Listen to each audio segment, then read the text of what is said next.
Y ahora procedería yo a ir presentando a nuestros distinguidos panelistas. En primer lugar, porque además se nos tendrá que retirar un poco antes de que termine el foro por algún compromiso allá en Buenos Aires. Debo dar algunos datos del doctor Edgardo Buscaglia.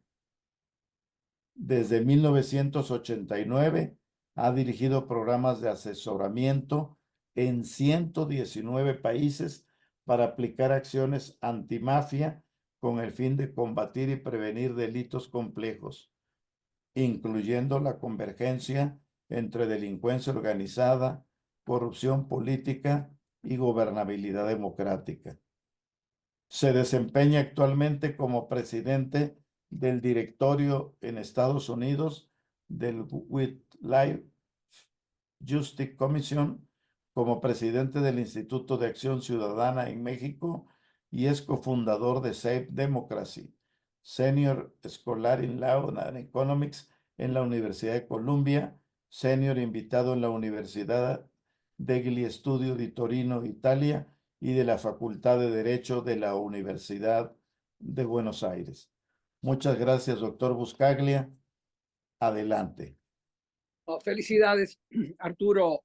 Ya con esa introducción has hecho nuestro trabajo mucho más fácil porque podemos pasar directamente al análisis de esta aberración que acabas de describir, de lo que denominan reforma judicial. En realidad, vamos a comenzar de lo básico. No es una reforma judicial porque no incluye a todos los eslabones del sistema de administración de justicia. La experiencia internacional que nosotros hemos venido analizando desde el 89 del siglo pasado, que abarca más de 120 países, nos indica que la calidad de las resoluciones judiciales, el acceso a la justicia, que son los verdaderos mecanismos de democratización del sistema de administración de justicia, lo amplia o no amplia que es el acceso, ¿no?, a los servicios judiciales por parte de la población, no mejoran en la medida en que un solo de los eslabones esté siendo sujeto a cambios institucionales, excluyendo a los otros tres, que son la policía, las fiscalías y el sistema penitenciario, que debería estar incluido. Siempre el sistema penitenciario termina siendo el eslabón perdido de todas las reformas y no se lo. Entonces, esto no es una reforma judicial. Es un mecanismo institucional que está usando este gobierno para transformar a un poder del Estado en un conjunto de empleados al servicio del Poder Ejecutivo de turno. Eso es todo. Es una concentración del poder con fines de implementar, imponer una supuesta cuarta transformación hacia futuro, con la idea de concentrar cada vez más poder en un ejecutivo todopoderoso.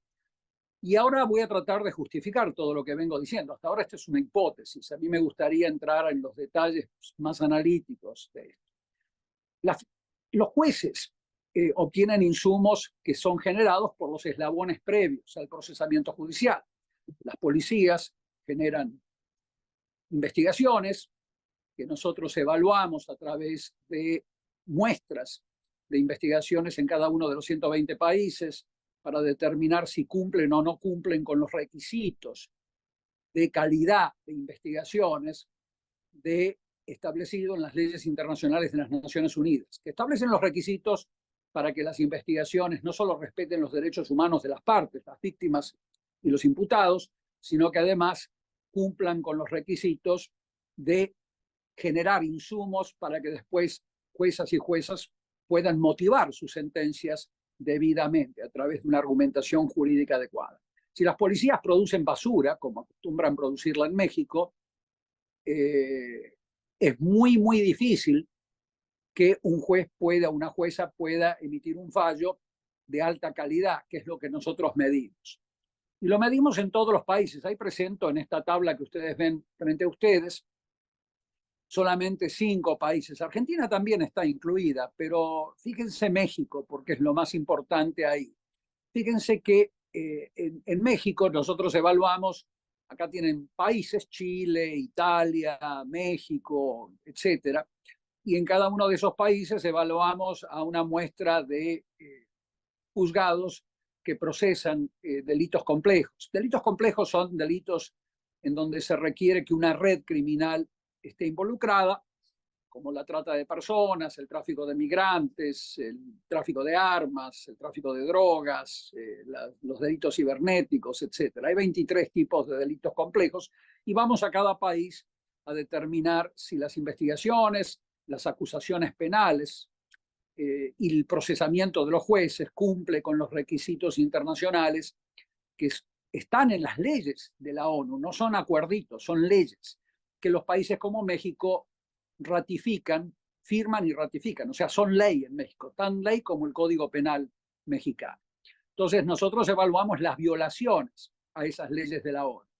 En algunos países las violaciones a esas leyes de la ONU disminuyen, como en el caso de Chile, ahí ven un número negativo, creo que es 28.2% de reducción en las violaciones a las convenciones de la ONU contra la corrupción, en la policía, en la fiscalía, en el procesamiento judicial de juezas y jueces y en la ejecución de la sentencia en el sistema penitenciario. Ahí evaluamos las violaciones. Evaluamos a todo el sistema, no solamente a los jueces. Y si vemos que a algunos países les va bien, las convenciones de la ONU contra la corrupción establecen que deben existir 4 tipos de controles aplicados a jueces, fiscales y policías. Los controles internos, propiamente dicho, de la policía, por ejemplo, los asuntos internos, las fiscalías tienen controles internos que deben ser autónomos, que en México no existen. Los jueces deben tener controles del Consejo de la Magistratura, que debería realizar muestras de fallos de los jueces para determinar si hay abusos de discrecionalidad en la tipificación del delito o abusos de discrecionalidad en los procedimientos penales. Eso debería ser el Consejo de la Magistratura, que tampoco lo hace en México adecuadamente, no lo hacen, no generan muestras mensuales o anuales de fallos por cada uno de los juzgados, por lo tanto no están evaluando si los jueces y juezas abusan o no de la discrecionalidad con base en la ley mexicana. Entonces tampoco existen esos controles, ni los internos adecuados, ni los consejos de la magistratura. Tampoco existen controles legislativos adecuados. Tiene que haber un mecanismo en donde el poder legislativo controla, así como el poder judicial ejerce un control de constitucionalidad sobre los demás poderes, el poder legislativo en una democracia moderna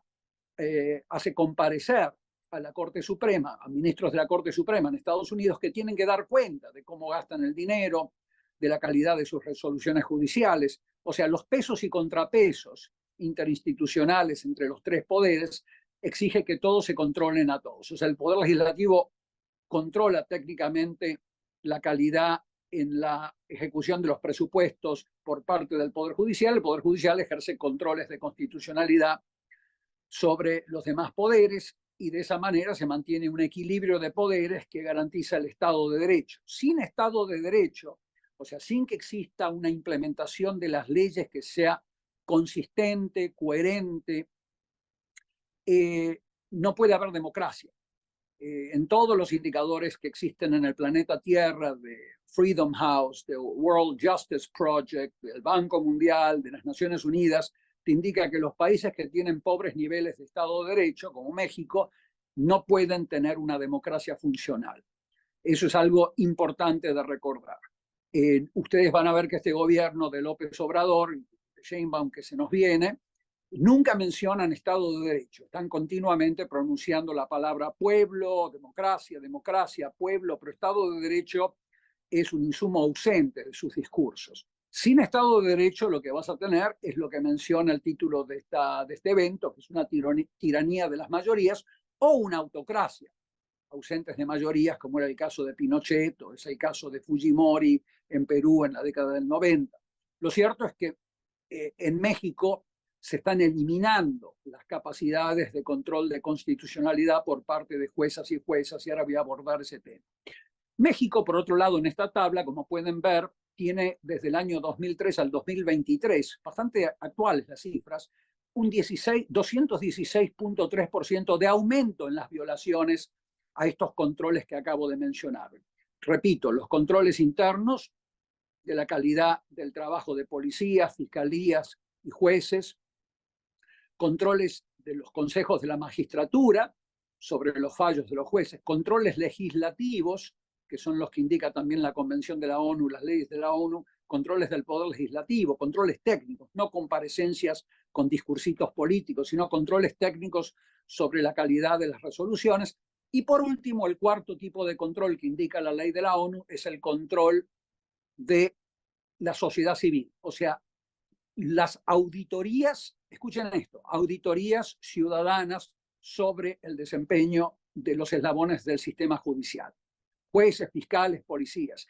En todos los países democráticos existe una ley que le da atribuciones a la sociedad civil para auditar a los órganos del Estado.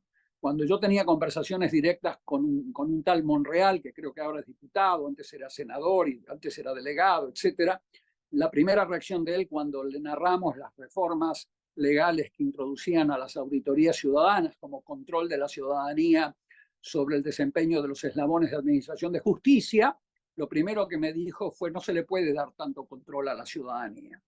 Eso no es factible en México. O sea, dense cuenta lo que es la izquierda caviar mexicana. O sea, eso no es izquierda. Brasil, desde el año 89, tiene auditorías ciudadanas. Chile las tiene, Francia las tiene, Alemania las tiene, Canadá las tiene. Estados Unidos tiene sus court watchers, que están por todos lados auditando. Sin esos 4 tipos de controles que evaluamos en esta primera columna, no se puede controlar la corrupción judicial, ni tampoco se puede controlar la calidad del trabajo que realizan las policías, fiscalías, jueces y sistema penitenciario. No existen esos controles en México. Por lo tanto, esas violaciones aumentan en un 216.3% con base en nuestras muestras de causas penales. Estas no son percepciones, estas son evaluaciones de causas judiciales sin controles de ningún tipo. Por lo tanto, a lo largo del tiempo, esta reforma judicial mexicana del 94, que realizó un gran avance hacia la democratización de México, y la del 2008-2009, que introducía el juicio oral con carácter acusatorio, esas reformas, que en teoría en los libros estaba fabulosamente bien redactada, bien delineada, como para poder implementar un sistema judicial democrático con Estado de Derecho, al no poseer ninguno de los controles que acabo de mencionar, fracasaron esas reformas. Ahora, la manera de mejorar la situación mexicana no es deshacerse de las reformas previas democratizadoras desde el 94-2008, no es deshacerse de esas reformas, sino introducirle los controles que establecen las leyes internacionales de las Naciones Unidas, como para que el sistema judicial comience a desempeñarse y sirva a la población con mayor acceso a la justicia y mejor calidad de las resoluciones. No es eliminar las reformas previas democratizadoras e introducir una contrarreforma autoritaria mafiosa que solamente va a beneficiar a la delincuencia organizada, como no voy a repetir cuáles son las reformas de López Obrador, porque las acaba de explicar brillantemente Arturo. Esas reformas van a beneficiar a la delincuencia organizada, van a aumentar la corrupción, van a concentrar todo el poder en manos del Ejecutivo de turno, al viejo estilo del PRI cuando era un partido hegemónico, y vamos a terminar con más delincuencia organizada, más violencia y más corrupción. Por lo tanto, tenemos que volver a las reformas del 94 y 2008 bien implementadas para que no tengamos el problema que sufrimos hoy, en donde, por obvias razones, esas reformas judiciales no funcionaron, cientos de miles de muertos, 150.000 desapariciones forzadas, niveles de impunidad del 99%. O sea, el sistema no funcionaba, pero no funcionaba porque no tenía los 4 tipos de controles que sí tienen Francia, Alemania, las 67 democracias con mejor calidad en su sistema judicial, analizado como un todo. La policía le da los insumos a la fiscalía proporciona los insumos al juez, la jueza o el juez con esos insumos de la fiscalía motiva y fundamenta su fallo adecuadamente o no, y después se ejecuta la sentencia en el sistema penitenciario, que es lo que evaluamos. Obviamente no puede funcionar ese sistema si no existe ningún tipo de control democrático desde el legislativo, desde el Consejo de la Magistratura, controles internos y los controles democráticos que establecen las Naciones Unidas a través de las auditorías ciudadanas, los controles sociales. No existen en México.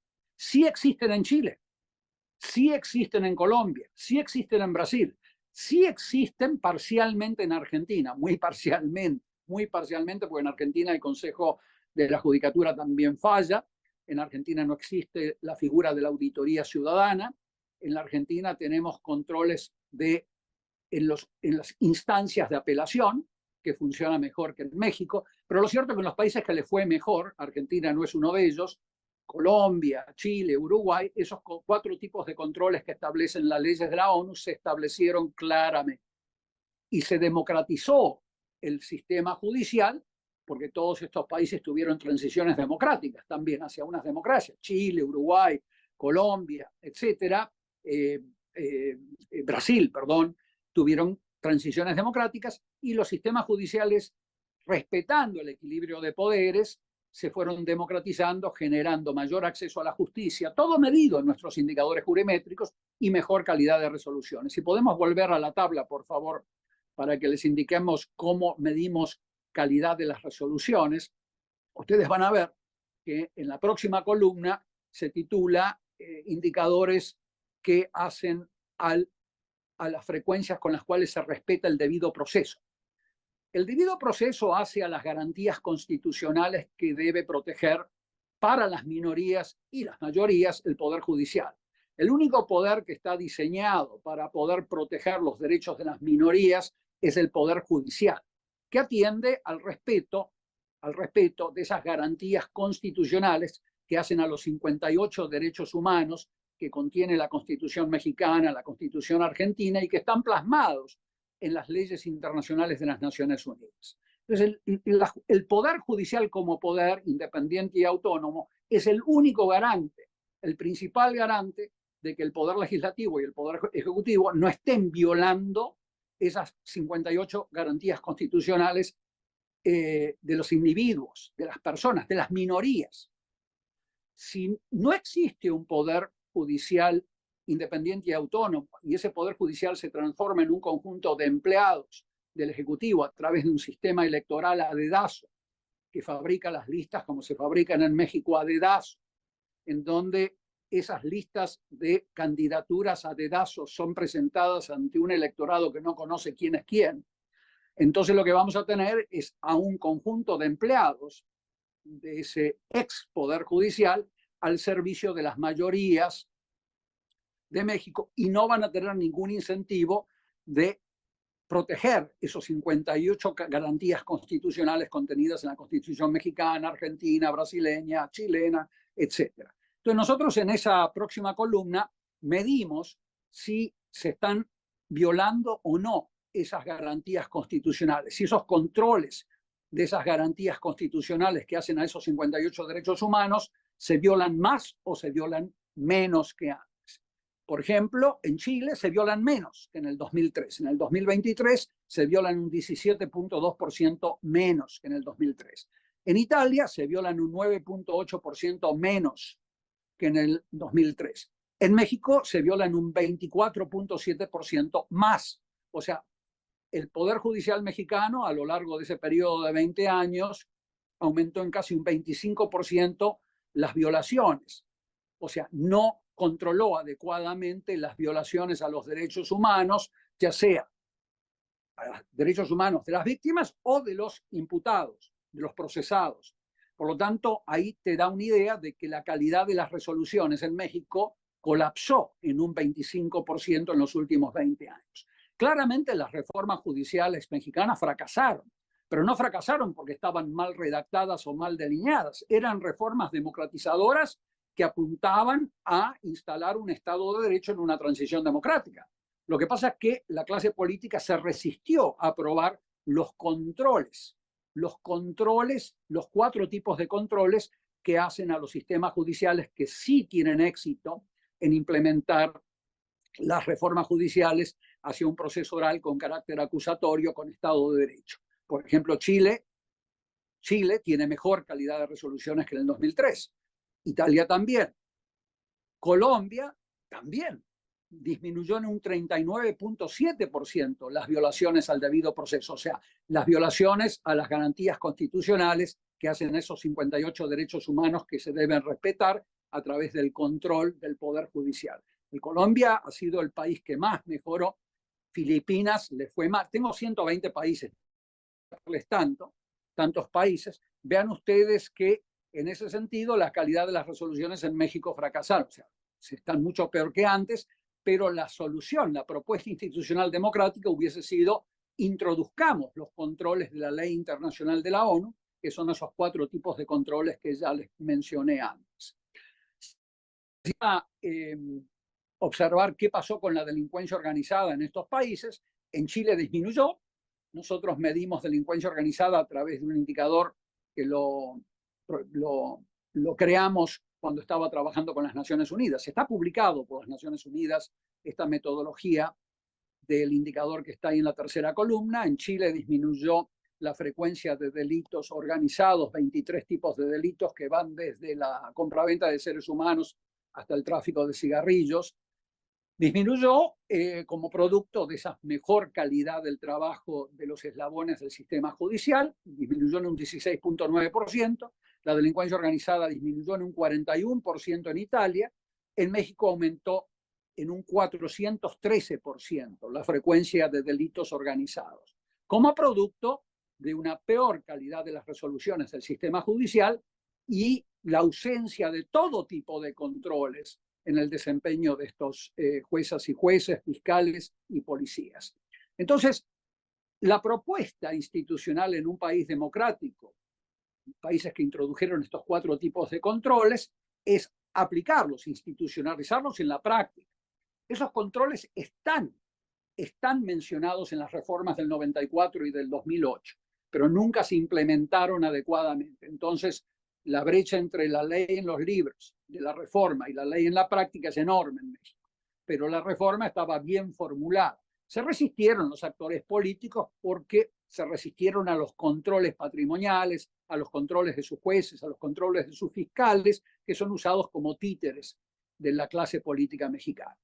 López Obrador se aprovecha de esta ausencia de controles para decir el sistema no es democrático, fracasó, e introduce una contrarreforma mafiosa, autoritaria, que es lo que ustedes tienen ahora, que acaba de explicar brillantemente Arturo hace unos minutos. Esa contrarreforma, y le voy a agregar un punto a lo que mencionó Arturo, tengo entendido que también quiere introducir la figura del juez sin rostro. Bueno, hasta donde tengo entendido, le concedí una entrevista, sin embargo, donde me van a ir a hablar ahí 45 minutos sobre el horror de siquiera considerar la figura del juez sin rostro. El juez sin rostro es una figura jurídica que fue aplicada por 2 tipos de países. Dictaduras, como la de Pinochet o el régimen de Alberto Fujimori en los años 90, que ni bien se fueron esos dictadores, inmediatamente se borró esa figura del sistema legal porque conducía a violaciones de derechos humanos calamitosas. El derecho humano que ustedes tienen a conocer quién los está juzgando es elemental. Es elemental que ustedes puedan evaluar como acusados o como víctimas la idoneidad de los jueces. Si no conoces el nombre, no lo podés evaluar. Tenés que poder evaluar la autonomía, la independencia de los jueces.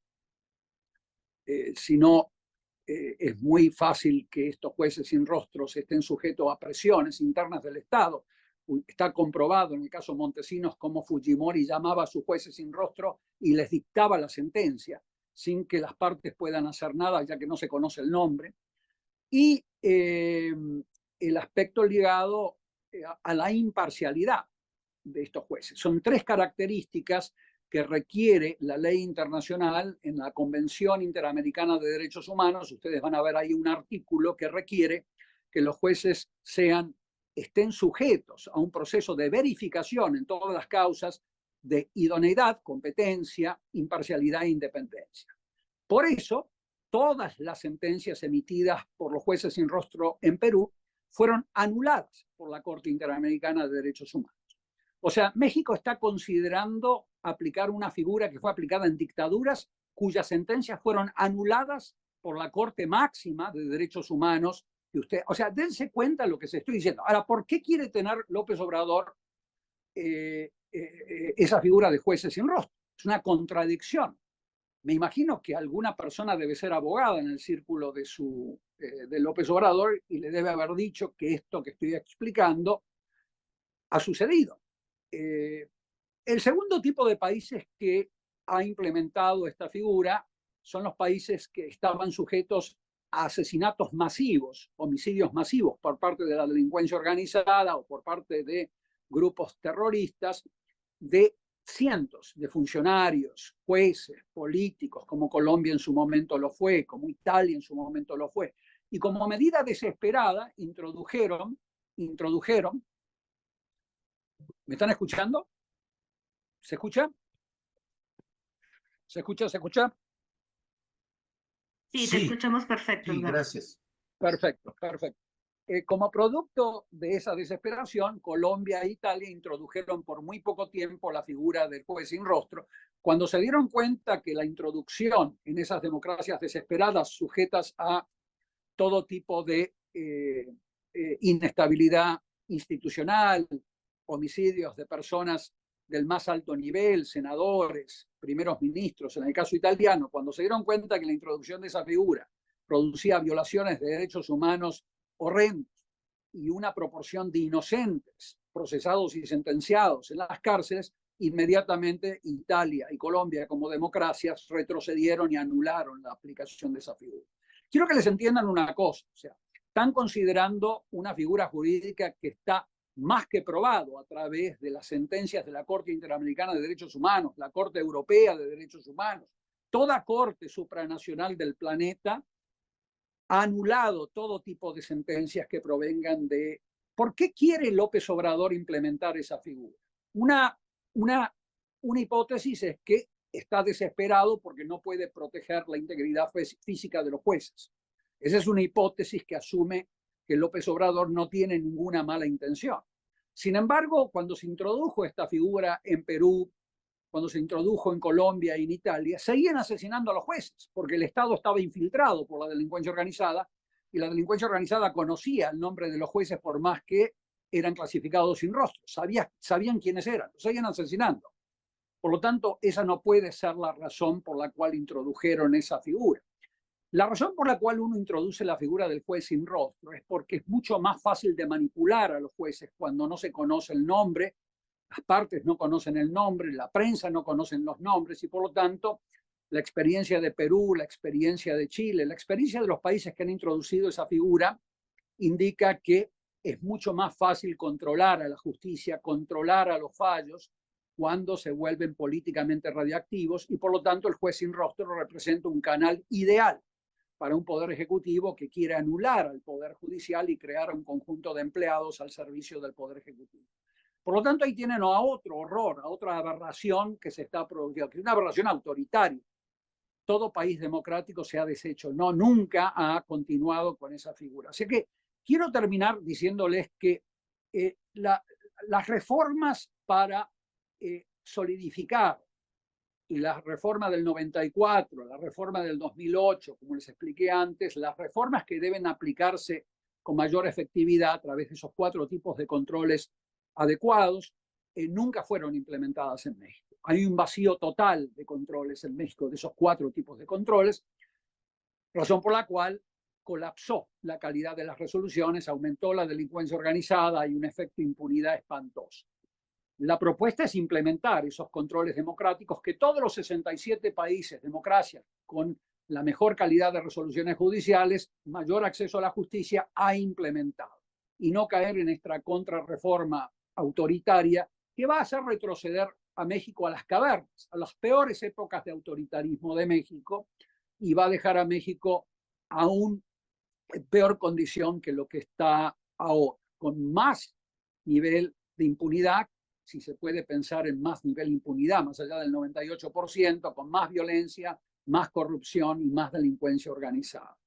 El modelo, la visión de Estado detrás de López Obrador en esta contrarreforma judicial, le digo contra porque es contra la reforma democrática con Estado de Derecho del 94. En teoría, la visión de Estado es la visión de un Estado autoritario, como es la visión de Maduro en Venezuela, o la visión de Bukele en El Salvador, o la visión de Orbán en Hungría. Hay un fenómeno internacional hacia el desplazamiento de estas democracias desilusionadas hacia sistemas autoritarios. Y López Obrador es otro mal ejemplo que tenemos en el planeta, que lo está intentando hacer ahora a través, usando al pueblo y a la democracia como sus palabras preferidas y sin referirse en ningún discurso al Estado de Derecho, sin la cual no hay democracia. Gracias y disculpen que me explayé un poco más de lo que pensaba, pero quería asegurarles que hay datos duros.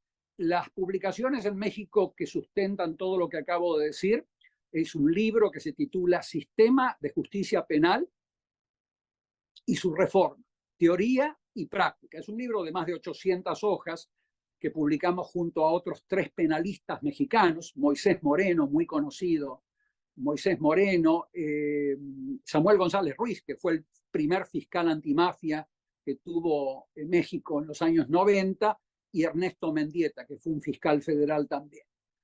Ahí tienen todos los fundamentos de datos, metodologías, y el Instituto de Investigaciones Jurídicas les da acceso gratuito a ese libro. Si no me avisan, y con todo gusto se los envío. Felicidades a todas y a todos. Gracias. Muchas gracias, doctor Buscaglia. Agradecemos mucho su intervención.